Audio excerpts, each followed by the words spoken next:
Hi പ്രിയപ്പെട്ടവരെ, ഇന്നത്തെ challenge എന്ന് പറയുന്നത് നമ്മളുടെ ഈ 21 ദിവസത്തെ ചലഞ്ചിൽ ഏറ്റവും പവർഫുൾ ആയിട്ടുള്ള ഒരെണ്ണമാണ്. നിങ്ങൾ ഈ ഒരു ചലഞ്ച് ചെയ്ത് കഴിഞ്ഞാൽ ലൈഫിൽ നിങ്ങൾക്ക് നല്ലൊരു മാറ്റം ഉണ്ടാകും എന്നുള്ള കാര്യത്തിൽ ഉറപ്പാണ്. പക്ഷേ അത് പറയുന്നത്ര എളുപ്പമല്ല, കുറച്ച് ബുദ്ധിമുട്ടുള്ള ഒരു കാര്യമാണ്.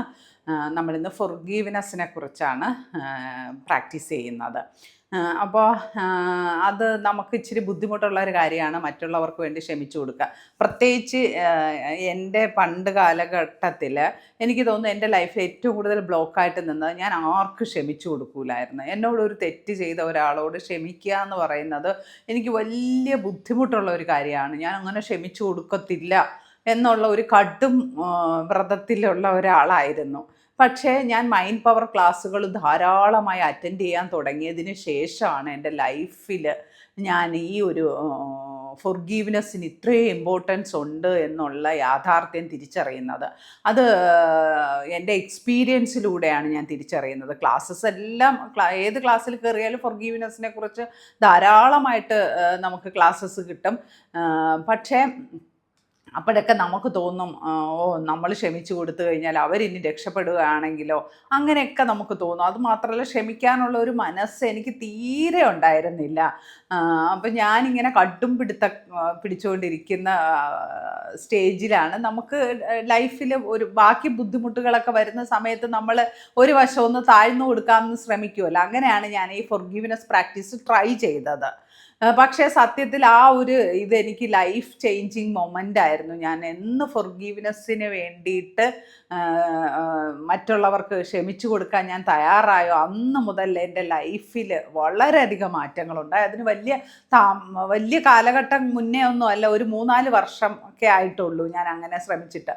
എന്നിട്ട് പോലും എൻ്റെ ലൈഫിൽ വളരെയധികം മാറ്റങ്ങളുണ്ടായത് എനിക്ക് തോന്നാറുണ്ട് ഞാൻ ഈ ഫൊർഗീവ്നെസ് പ്രാക്ടീസ് ചെയ്തതുകൊണ്ടാണ്. ഇപ്പോൾ എനിക്ക് ആരോട് ഉള്ളിൽ ദേഷ്യമില്ല എന്ന് വെച്ചിട്ട് വേറൊരു കാര്യം കൂടി നമ്മൾ ഓർക്കണം. ഓക്കെ, ടോക്സിക് ആയിട്ടുള്ള ആൾക്കാരുമായിട്ടൊക്കെ ഉള്ള റിലേഷൻഷിപ്പിലേക്ക് പിന്നും പോവുക എന്നുള്ളതല്ല നമ്മൾ ഈ ഫൊർഗീവ്നെസ് പ്രാക്ടീസ് കൊണ്ട് ഉദ്ദേശിക്കുന്നത്. ഒരിക്കലും നമ്മൾ ബന്ധങ്ങളിൽ വന്ന വിള്ളലുകളൊന്നും നമുക്ക് പാച്ചപ്പ് ചെയ്ത് മുന്നോട്ട് കൊണ്ടുപോകാൻ സാധിക്കില്ല. അതൊക്കെ ബുദ്ധിമുട്ടുള്ളൊരു കാര്യമാണ്. ചിലതൊക്കെ സാധിക്കുകയുള്ളൂ. വലിയ വിള്ളലുകളൊന്നും നമുക്കൊന്നും ചെയ്യാൻ സാധിക്കില്ല.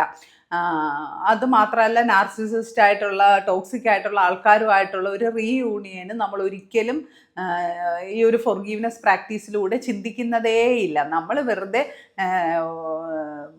നമ്മളുടെ മനസ്സിൽ നിന്ന് അവരോടുള്ള ദേഷ്യത്തെ മാറ്റുന്നു എന്നുള്ളത് മാത്രമേ ഉള്ളൂ. ഇത് നമ്മൾ ചെയ്യുന്നത് നമുക്ക് വേണ്ടി മാത്രമാണ്. അല്ലാതെ അവർക്ക് വേണ്ടിയിട്ടോ അവരോ മുന്നിൽ ചെന്ന് നിന്നിട്ടോ അവരോട് ഫിസിക്കലിയോ നമ്മൾ ഒന്നും പറയുന്നില്ല. നമ്മൾ ആകെ ചെയ്യുന്നത് അവരെ കുറിച്ച് നമ്മളുടെ ഉള്ളിൽ എന്തൊക്കെ വികാരങ്ങളാണോ, ദേഷ്യവും ഫ്രസ്ട്രേഷനും അങ്ങനെ തുടങ്ങി എന്തൊക്കെ വികാരങ്ങളാണോ നമ്മളുടെ ഉള്ളിലുള്ളത് അതെല്ലാം നമ്മൾ മായ്ച്ചു കളയുകയാണ്. നമുക്ക് നമ്മളുടെ ഉള്ളിൽ ക്ലിയർ ചെയ്യുക എന്നുള്ളത് മാത്രമേ ഉള്ളൂ. അപ്പം നിങ്ങൾക്ക് ഇന്നത്തെ ചലഞ്ച് എന്ന് പറയുന്നത്, നിങ്ങളെ വേദനിപ്പിച്ച ഏറ്റവും കൂടുതൽ ലൈഫിൽ വേദനിപ്പിച്ച ഒരാളെ നിങ്ങൾ ഓർക്കണം. അവരെ ഓർക്കുമ്പോൾ ഇന്ന് നിങ്ങൾക്ക് മനസ്സിൽ ദേഷ്യവും വിഷമവും നിരാശയും ഒക്കെ ഉണ്ടാകുന്നുണ്ടോ എന്നുള്ളത് ശ്രദ്ധിക്കുക. അപ്പോൾ നമ്മൾ വിചാരിക്കുന്നത് അവർ ചെയ്ത തെറ്റുകളെല്ലാം നമ്മൾ ശരിയാണെന്ന് അംഗീകരിക്കുക എന്നുള്ളതല്ല, ഒരിക്കലുമല്ല. നമ്മളുടെ മനസ്സ് ക്ലിയർ ചെയ്യുക, നമ്മൾ അവരെക്കുറിച്ചുള്ള വേദനകൾ ചുമന്ന് നമ്മൾ രോഗിയാകാതിരിക്കുക, നമ്മൾക്ക് മാനസികമായിട്ടുള്ള സ്വാതന്ത്ര്യം ഇല്ലാതിരിക്കുക. നമുക്ക് മറ്റൊരാളോട് ദേഷ്യം ഉണ്ടെങ്കിൽ നമുക്ക് മനസ്സിൽ ഒരു സ്വാതന്ത്ര്യം ഉണ്ടാവില്ല, നമുക്ക് വെളുക്കെ ചിരിക്കാൻ പറ്റില്ല. അങ്ങനെയൊക്കെ നമുക്ക് വല്ലാണ്ട് നമ്മൾ ഫ്രസ്ട്രേറ്റഡ് ആയിപ്പോവും. അപ്പം അതുകൊണ്ടാണ് ഞാൻ നിങ്ങളോട് എഗെയിൻ പറയുന്നത്, നമ്മൾ ആരോടുമുള്ള ദേഷ്യം നമ്മളുടെ മനസ്സിൽ വെച്ചുകൊണ്ടിരിക്കാതിരിക്കുക. അവർ ചെയ്തതിന് അവരുടെ കർമ്മ അവർക്ക് തിരിച്ച് കിട്ടിക്കോളും. നമ്മൾ ചെയ്തിട്ടുണ്ടെങ്കിൽ നമുക്ക് കിട്ടിക്കോളും. അതൊന്നും മറ്റൊരാൾ നമ്മളോട് ക്ഷമിച്ചു തന്നതിൻ്റെ പേരിലോ നമ്മൾ അവരോട് ക്ഷമിച്ചതിൻ്റെ പേരിലോ ഇല്ലാതാകുന്നില്ല. അപ്പം അങ്ങനെ നമ്മൾ വിചാരിക്കുകയോ വേണ്ട. അവരെന്ത് ചെയ്തിട്ടുണ്ടോ, അവർ ചെയ്തത് തെറ്റാണെങ്കിൽ നമ്മളല്ല അത് ജഡ്ജ് ചെയ്യേണ്ടത്. അത് യൂണിവേഴ്സ് ജഡ്ജ് ചെയ്ത് അവർക്കുള്ള ശിക്ഷ കൊടുക്കുകയോ കൊടുക്കാതിരിക്കുകയോ ചെയ്തുകൊള്ളും. നമ്മൾ അതിനെക്കുറിച്ച് ഓർക്കണ്ട എന്നുള്ളതാണ് എൻ്റെ ഒരു അഭിപ്രായം. അവർ തെറ്റ് ചെയ്തിട്ടുണ്ടെങ്കിൽ തീർച്ചയായിട്ടും കർമ്മ എന്ന് പറയുന്ന ഒരു കാര്യം തീർച്ചയായിട്ടും ഡെഫിനറ്റ്ലി അവർക്ക് കിട്ടിക്കോളും. അപ്പോൾ അതുകൊണ്ട് തന്നെ നമ്മൾ അവരോട് ക്ഷമിക്കാതിരിക്കേണ്ട ആവശ്യമില്ല. അപ്പം നിങ്ങൾ ശരിക്കും നമുക്ക് അവരെക്കുറിച്ച് ഓർക്കുമ്പം തന്നെ സ്ട്രെസ്സ് വരും, ദേഷ്യം വരും, വിഷമം വരും. ഇങ്ങനെ ഇത് നമ്മൾ എപ്പോൾ അവരെക്കുറിച്ച് ഓർത്താലും ആവർത്തിച്ച് വരുന്നത് നമ്മളുടെ ശരീരത്തിനും മനസ്സിനും അത്ര ഗുണകരമായ ഒരു കാര്യമല്ല. അതുകൊണ്ട് തന്നെ ഇന്നത്തെ ചലഞ്ച് എന്ന് പറയുന്നത്, നിങ്ങളൊരു ബുക്ക് എടുത്ത് വെച്ചിട്ട് അവർ നിങ്ങൾക്ക് തന്ന എല്ലാ നെഗറ്റീവ് ആയിട്ടുള്ള സംഭവങ്ങളും ഒരു ബുക്കിൽ എഴുതുക. നിങ്ങൾക്ക് വേണമെങ്കിൽ നിങ്ങളുടെ പ്രിയപ്പെട്ട ഏതെങ്കിലും ഒരു ദൈവത്തിൻ്റെ കത്തെഴുതുന്നത് പോലെ എഴുതാം നിങ്ങൾക്ക്. അതല്ലെങ്കിൽ വെറുതെ എഴുതാം, യൂണിവേഴ്സിന് എഴുതാം, ആർക്ക് വേണേ എഴുതാം, നിങ്ങൾക്ക് പ്രിയപ്പെട്ട ഒരു ഫ്രണ്ടിന് എഴുതാം, ഒരു ടീച്ചറിന് എഴുതിയ. എന്നിട്ട് എല്ലാം നിങ്ങൾക്ക് മനസ്സിലുള്ള എല്ലാ ദേഷ്യവും വിഷമവും സങ്കടങ്ങളും എല്ലാം നിങ്ങൾ എഴുതുക. എഴുതിയതിന് ശേഷം നിങ്ങൾ അപ്പോൾ തന്നെ അത് കത്തിച്ച് കളയുക. ഇനി കത്തിച്ച് കളയാൻ സാധ്യതയില്ല, പറ്റാത്ത ഫ്ലാറ്റിലൊക്കെ താമസിക്കുന്നവർ കീറി വേസ്റ്റ് ബാസ്ക്കറ്റിൽ കൊണ്ടേ കളയുക. അത് സൂക്ഷിച്ച് വെക്കുകയോ ചെയ്യരുത്. ഇനി നിങ്ങൾക്ക് ഒരു തവണ നിങ്ങൾ അങ്ങനെ ചെയ്തു, ഇന്നത്തെ ദിവസത്തെ നമ്മളുടെ ടാസ്ക് അതാണ്. ഇന്ന് ഒരു ദിവസം കൊണ്ട് ഇങ്ങനെ എഴുതി എന്ന് പറഞ്ഞിട്ട് നിങ്ങൾക്ക് അവരോടുള്ള എല്ലാ ദേഷ്യവും മാറി അവരോട് സ്നേഹം തോന്നും, അങ്ങനെ ഒന്നുമില്ല. ഒരു ചെറിയ മാറ്റം ഉണ്ടാകും എന്നുള്ളതേ ഉള്ളൂ. ചിലപ്പോൾ കുറച്ച് ദേഷ്യമൊക്കെ ഉണ്ടെങ്കിൽ ഈ ഒരു തവണ എഴുതുമ്പോൾ തന്നെ നമുക്ക് കുറേ മനസ്സിന് നല്ല റിലാക്സേഷൻ ആയിരിക്കും, മനസ്സിനൊരു ഫ്രീഡം കിട്ടും, മെൻ്റൽ ഗാർബേജൊക്കെ ഒഴിഞ്ഞു പോകുന്നതായിട്ട് നിങ്ങൾക്ക് തോന്നും. പിന്നെ നിങ്ങൾ കുറച്ച് ദിവസം കഴിഞ്ഞിട്ട് വീണ്ടും എഴുതുക. അങ്ങനെ നിങ്ങൾ എഴുതി നിങ്ങൾക്ക് അവസാനം ഒന്നും എഴുതാനില്ല. അവരെക്കുറിച്ച് ഓർക്കുമ്പോൾ തന്നെ മനസ്സിൽ അങ്ങനെ വലിയ ദേഷ്യമൊന്നും തോന്നുന്നില്ല, പോട്ടെ വിട്ടുകളയാം എന്ന് തോന്നുന്ന ഒരു സ്റ്റേജ് വരെ നമ്മളിത് എഴുതുക എന്നുള്ളതാണ്. എഴുതി നമ്മളിത് കത്തിച്ച് കളയുക അല്ലെങ്കിൽ കീറിക്കളയുക എന്നുള്ളതാണ് ഇന്നത്തെ ടാസ്ക്. നമുക്ക് ക്ഷമ പറയാൻ പറ്റുന്ന എല്ലാവരോടും ക്ഷമ പറയുക എന്നുള്ളതാണ് കാര്യം. ക്ഷമിച്ചു കൊടുക്കുക എന്നുള്ളത് ഒരു മരുന്നാണ്. നമ്മൾ ഒരു അസുഖം വന്നാൽ ട്രീറ്റ് ചെയ്യില്ല, അപ്പം നമ്മൾ മരുന്ന് കഴിക്കില്ല എന്ന് പറഞ്ഞതുപോലെ ശരിക്കും ഒരു മരുന്നാണ്, ഒരു ചികിത്സാ രീതിയാണ് ഫോർഗീവ്നെസ് പ്രാക്ടീസ് എന്ന് തന്നെ പറയേണ്ടിയിരിക്കുന്നു. കാര്യം എനിക്ക് ഒരുപാട് അനുഭവങ്ങളുണ്ട്.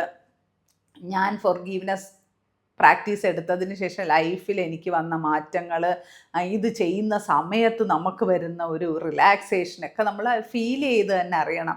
എന്ന് വെച്ചിട്ട് എല്ലാവരോടും പെട്ടെന്ന് ക്ഷമിച്ചു കൊടുക്കാനൊന്നും നമ്മളെക്കൊണ്ട് സാധിക്കില്ല. നമ്മൾ കുറേ ടൈം എടുക്കും, ചിലപ്പോൾ വർഷങ്ങളെടുക്കും. പക്ഷേ നമ്മൾ അവരോടുള്ള ദേഷ്യം മനസ്സിൽ വെച്ചുകൊണ്ടിരുന്നാൽ അത് അവർക്കല്ല ദോഷം, നമുക്കാണ് ദോഷം. അപ്പോൾ നമ്മൾ അത്തരം ദോഷങ്ങളുള്ള കാര്യങ്ങളെക്കുറിച്ച് നമ്മൾ അങ്ങനെ ചിന്തിക്കാതിരിക്കുക എന്നുള്ളതാണ് എനിക്ക് പറയാനുള്ളത്. അപ്പോൾ ഇന്നത്തെ ചലഞ്ച് എന്ന് പറയുന്നത് മനസ്സിലായി കാണുമെന്ന് വിചാരിക്കുന്നു. ഒരു പേപ്പറോ ബുക്കോ എടുത്ത് വെച്ചിട്ട് നിങ്ങളോട് നിങ്ങൾക്ക് ദേഷ്യമുള്ള ഒരാളെക്കുറിച്ച് അവർ നിങ്ങൾക്ക് തന്ന എല്ലാ കൈപ്പേറിയ അനുഭവങ്ങളും നിങ്ങൾ ആ പേപ്പറിൽ എഴുതി കത്തിച്ച് കളയുകയോ കീറിക്കളയുകയോ ചെയ്യുക. അങ്ങനെ നമ്മളുടെ മനസ്സും ശരീരവും ഒക്കെ റിലാക്സ്ഡ് ആവുന്നത് നിങ്ങൾക്ക് അനുഭവിച്ചറിയാൻ സാധിക്കും.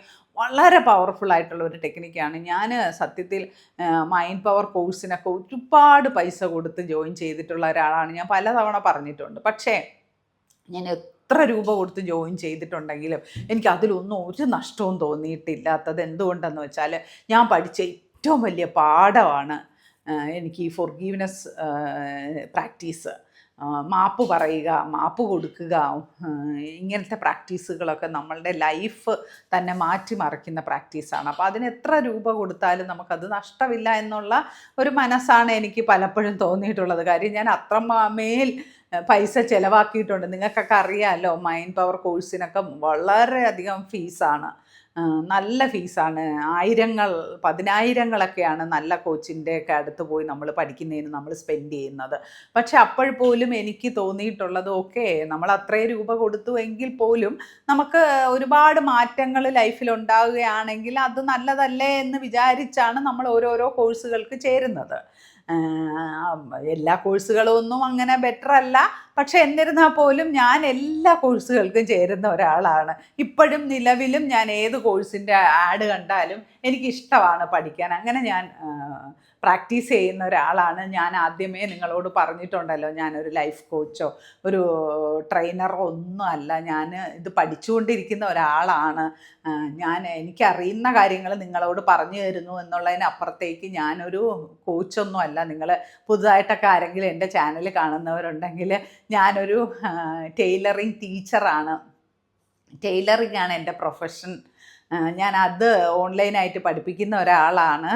അപ്പോൾ അങ്ങനെ പഠിപ്പിച്ചു വന്നുകൊണ്ടിരിക്കുന്ന എൻ്റെ സ്റ്റുഡൻസ്, ക്ലാസ്സസ് കഴിഞ്ഞ സ്റ്റുഡൻസ് എന്നോട് എന്തെങ്കിലുമൊക്കെ യൂട്യൂബിൽ വന്നിരുന്ന് സംസാരിക്കുമോ, അവർക്കതൊരു സന്തോഷമാണെന്ന് പറഞ്ഞതിൻ്റെ ഭാഗമായിട്ട് എനിക്ക് കിട്ടിയ ഒരു കണ്ടൻ്റാണ്. ഓക്കെ, എന്നാൽ പിന്നെ ഞാൻ പഠിച്ച കാര്യങ്ങൾ കുട്ടികൾക്ക് പറഞ്ഞു കൊടുക്കാം, എൻ്റെ തന്നെ കുട്ടികളാണല്ലോ, പറഞ്ഞു കൊടുക്കാം എന്ന് വിചാരിച്ചാണ് യൂട്യൂബിലേക്ക് ഞാൻ വരുന്നത്. വന്നപ്പോൾ എനിക്ക് പെട്ടെന്ന് തന്നെ എൻ്റെ സ്റ്റുഡൻസും അല്ലാത്തതുമായിട്ടുള്ള ഒരുപാട് പേര് എനിക്ക് സബ്സ്ക്രൈബേഴ്സായിട്ട് കിട്ടി.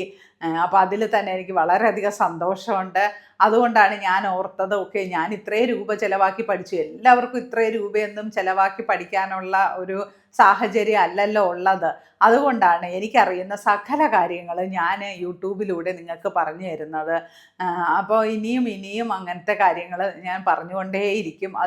ഇതൊന്നും സയൻസ് അല്ല, നിങ്ങൾ ഇതൊന്നും സയൻസുമായിട്ട് ബന്ധപ്പെടുത്താനേ പാടില്ല. ഇതൊക്കെ നമ്മളുടെ വിശ്വാസങ്ങളാണ്.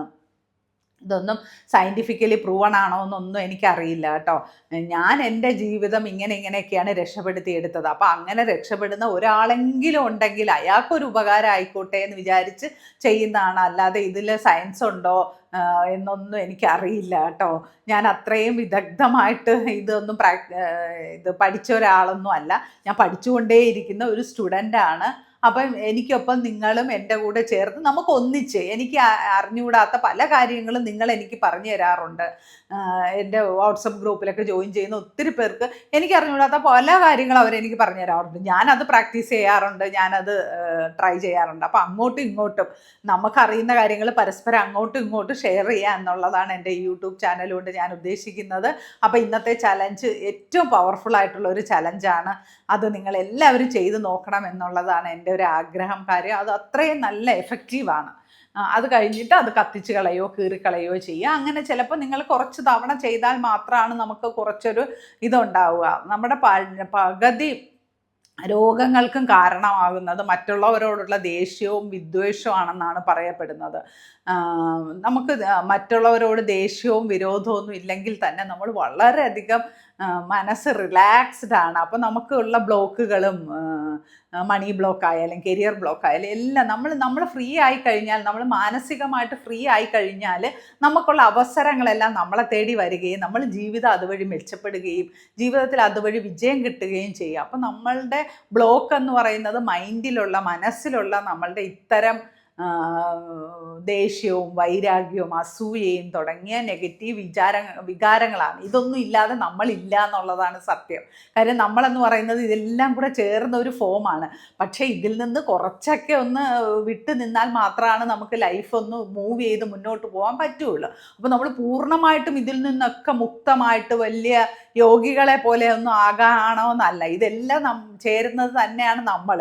പക്ഷേ എന്നിരുന്നാൽ പോലും നമുക്ക് കുറച്ചൊക്കെ ഇതിൽ നിന്നൊരു മാറി ജീവിതം മുന്നോട്ട് കൊണ്ടുപോകേണ്ട ആവശ്യകതയുണ്ട്. അപ്പം നിങ്ങൾ ഈ ഒരു ചലഞ്ച് തീർച്ചയായിട്ടും ചെയ്യണം. ഇത് എൻ്റെ ഈ 21 ദിവസ ചലഞ്ചിലെ ഏറ്റവും പവർഫുൾ ആയിട്ടുള്ള ചലഞ്ച് ഇത് തന്നെയാണ്. അപ്പം നിങ്ങൾ എല്ലാവരും ഈ ചലഞ്ച് ചെയ്യുമെന്ന് ഞാൻ വിശ്വസിക്കുന്നു. എല്ലാവർക്കും നല്ലൊരു ദിവസം ആശംസിക്കുന്നു. Thank you so much.